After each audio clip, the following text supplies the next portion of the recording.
Hello students, आज अपन solid state के आगे के भाग में क्रिस्टल स्ट्रक्चर देखेंगे। कुछ क्रिस्टल्स के स्ट्रक्चर है अपने सिलेबस में, जैसे NaCl है, KCl है, CHCl है। इससे पहले के जो लेक्चर था उसमें अपन ने एक ब्रेग इक्वेशन देखी थी, जिसके द्वारा अपन किसी भी क्रिस्टल जालक तलों के मध्य की दूरी, जो भी क्रिस्टल प्लेन्स हैं उनके बीच की डिस्टेंस की कैलकुलेशन करते हैं। वो इक्वेशन थी अपनी 2D sin theta equal to n lambda. इसके बाद अपन ने कुछ मेथड्स देखे थे प्रैक्टिकली, जिसके द्वारा अपन क्रिस्टल की स्ट्रक्चर की जानकारी करते हैं, जिसमें ब्रेग्स मेथड, रोटेटिंग क्रिस्टल विधि, पाउडर मेथड और एक था अपना लावे मेथड। आज जो अपन देखेंगे क्रिस्टल वो है अपना NaCl क्रिस्टल। तो NaCl जो क्रिस्टल है उसका अध्ययन रॉक साल्ट द्वारा किया गया था, और इसका जो मेथड था वो था अपना ब्रेग आयनाइजेशन स्पेक्ट्रोमीटर के द्वारा NaCl की क्रिस्टल स्ट्रक्चर की जानकारी प्राप्त की थी।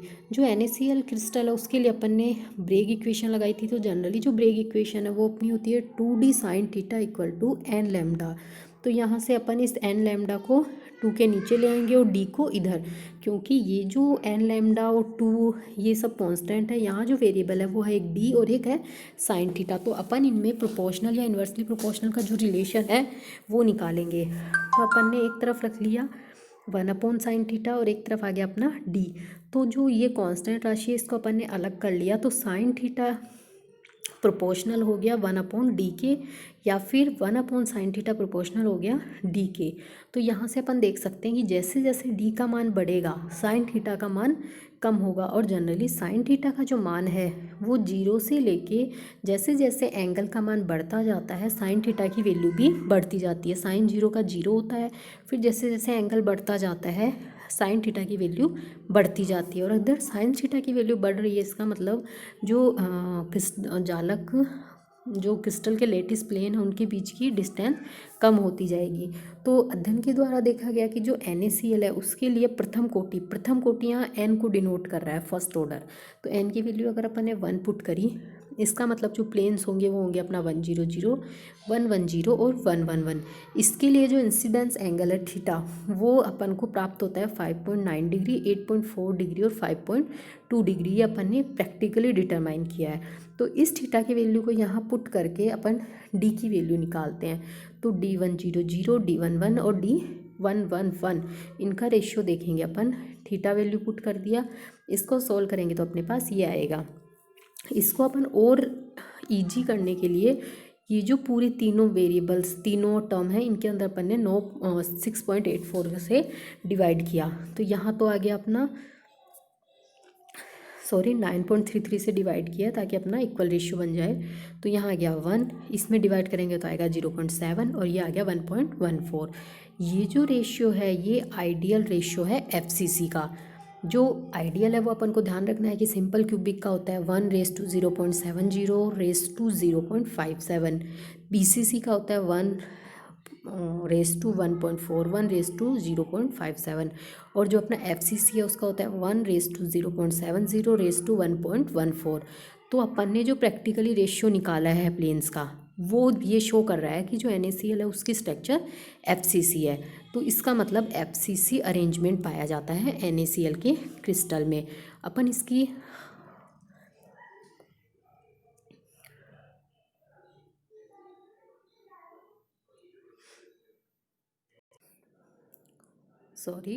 अपन इसकी क्रिस्टल स्ट्रक्चर देखेंगे।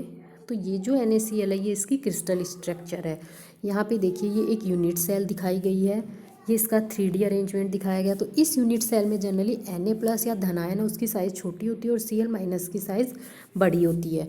तो यहाँ पे देखिए जो बड़े गोले हैं ये तो बता रहे हैं अपने Cl को, जबकि जो छोटे गोले हैं वो बता रहे हैं Na+ को। तो यहाँ पे जो Na+ है और Cl- है दोनों ही FCC अरेंजमेंट में पाए जाते हैं। FCC का मतलब कोनों पे और साथ ही फेस पे। तो देखिए Cl- सभी कोनों पे भी है और साथ ही फेस पे भी है, प्रत्येक फेस पे है। इसका मतलब Cl- FCC अरेंजमेंट में है। साथ में ही जो NaCl है वो भी क्या होता है FCC अरेंजमेंट में पाया जाता है। तो यहाँ पे एक यूनिट सेल के अंदर कोने तो एक ही होंगे। तो ये मान लिया ये अलग से यूनिट सेल है इसके आगे, जिसका आधा पार्ट इधर है आधी यहाँ, तो इसके भी कोनों पे अपन ने दिखाया, तो ये 2 कोने आ गए अगली यूनिट सेल के, ये भी यूनिट सेल के। इसी तरह एक यूनिट सेल इधर भी होगी, एक ऊपर भी होगी, एक नीचे भी होगी। तो इस तरह जो NaCl है वो अल्टरनेट सभी किनारों के बीच में पाया जाता है। तो इस तरह से NaCl भी Na+ भी क्या होता है, FCC अरेंजमेंट में पाया जाता है। ये इसकी 3D स्ट्रक्चर है। अब अपन जो NaCl क्रिस्टल है, मैंने यहाँ पे एक सिंपल और दिखा रखा है, इसमें मैंने रेखाएं नहीं बना रखी है। अब ये जो NaCl अपन इसमें जो कण हैं या आयन्स हैं उनकी कैलकुलेशन करेंगे। तो NaCl Na+ और Cl- से बना है। Na+ भी FCC अरेंजमेंट में है, Cl- भी FCC अरेंजमेंट में है। कोऑर्डिनेशन नंबर होती है कि वो आयन अपने से विपरीत या अपोजिट चार्ज्ड आयन से घिरा हुआ है, कितने आयन से। तो देखिए जो Cl- है, मैं एक लिख के देख रही हूँ, ये जो है डार्क वाला ये होता है अपना Na+। तो ये कितने Cl- आयन से घिरा हुआ है वो इस Na+ की कोऑर्डिनेशन नंबर होगी।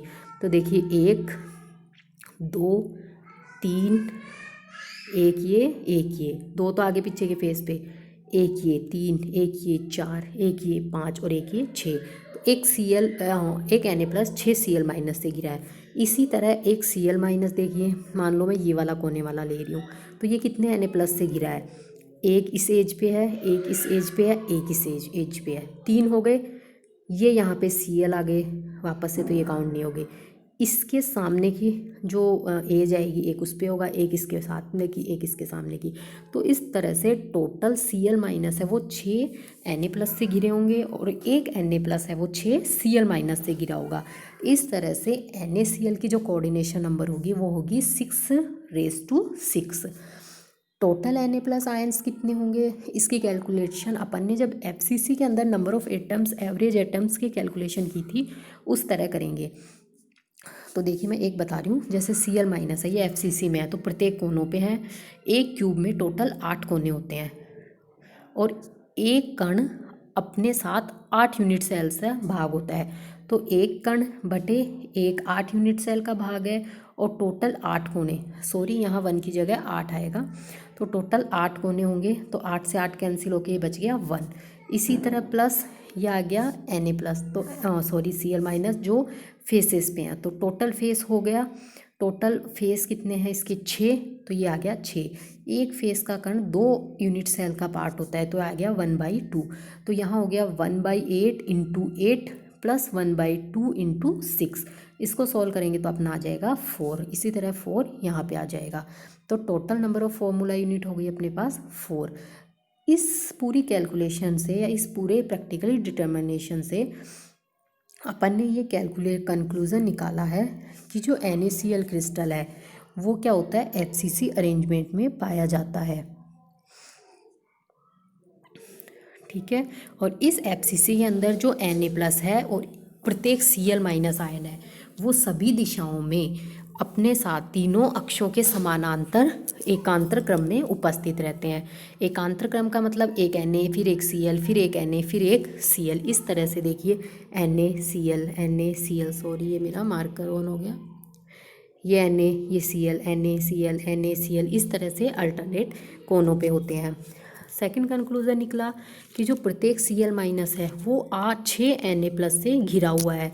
इसका मतलब जो Cl है उसकी कोऑर्डिनेशन नंबर कितनी हो गई, 6। इसी तरह जो Na+ है वो भी 6 Cl से घिरा हुआ होगा। इसका मतलब उसकी कोऑर्डिनेशन भी कितनी हो गई, 6 हो गई। तीसरा कंक्लूजन निकला कि जो NaCl है उसके प्रत्येक यूनिट सेल में टोटल 4 Cl- है और 4 Na+ है।